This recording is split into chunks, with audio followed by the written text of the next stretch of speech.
জুলাই আন্দোলনের সময় ক্ষমতাচ্যুত প্রধানমন্ত্রী শেখ হাসিনা পঙ্গু হাসপাতালে আহতদের দেখতে গিয়ে নো ট্রিটমেন্ট নো রিলিজ নির্দেশ দেন।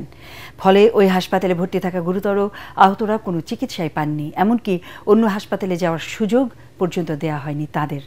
আন্তর্জাতিক অপরাধ ট্রাইব্যুনালে শেখ হাসিনা সহ ৩ আসামির বিরুদ্ধে মানবতা বিরোধী অপরাধের মামলার সাক্ষ্য গ্রহণের দ্বিতীয় দিনে জবানবন্দিতে এসব কথা বলেন আন্দোলনে গুলিতে পা হারানো আবদুল্লাহ আল ইমরান। পরে বিচারপতি গোলাম মর্তুজা মজুমদারের নেতৃত্বাধীন ৩ সদস্যের ট্রাইব্যুনাল পরবর্তী সাক্ষ্য গ্রহণের জন্য ৬ আগস্ট দিন ঠিক করেন। আরও জানাচ্ছেন হুমায়ুন চিশতি।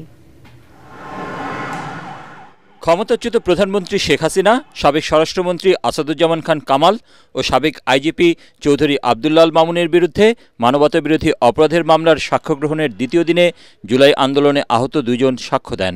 এদিন এ মামলায় গ্রেপ্তার থাকা একমাত্র আসামি ও রাজসাক্ষী সাবেক আইজিপি চৌধুরী আবদুল্লাহ আল মামুনকে সকালে ট্রাইব্যুনালে হাজির করা হয়। বেলা 11:30টার পর শুরু হয় সাক্ষ্য গ্রহণ। আন্দোলনে পুলিশের গুলিতে পা হারানো শিক্ষার্থী আবদুল্লাহ আল ইমরান সেদিনের ঘটনার বর্ণনা দেন।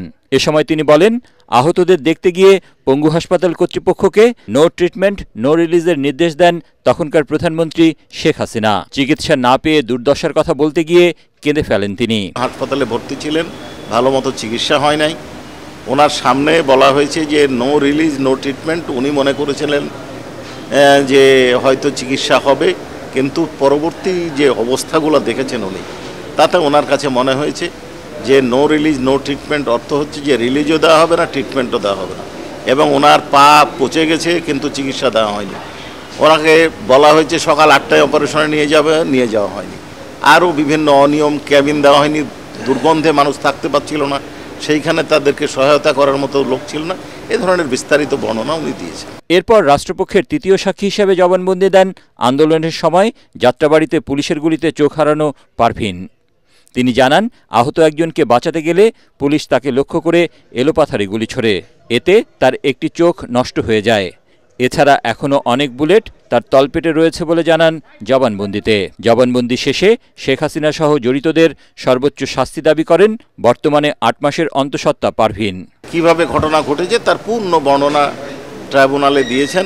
আহত ব্যক্তিকে উদ্ধার করতে গেছিলেন, তাকে কিভাবে হত্যা করা হয়েছে, তার চোখে কিভাবে গুলি করা হয়েছে তার বর্ণনা দিয়েছে।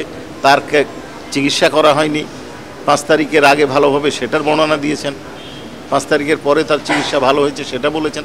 জবানবন্দি শেষে দুজনকেই জেরা করেন পলাতক শেখ হাসিনা সহ 2 আসামির পক্ষে রাষ্ট্রনিযুক্ত আইনজীবী আমির হোসেন। গতকাল এ মামলায় সূচনা বক্তব্য উপস্থাপনের পর সাক্ষ্য গ্রহণ শুরু হয়। পরবর্তী সাক্ষ্য গ্রহণ আগামী 6 জুলাই। হুমায়ুন চিশতি, এটিএন বাংলা, ঢাকা।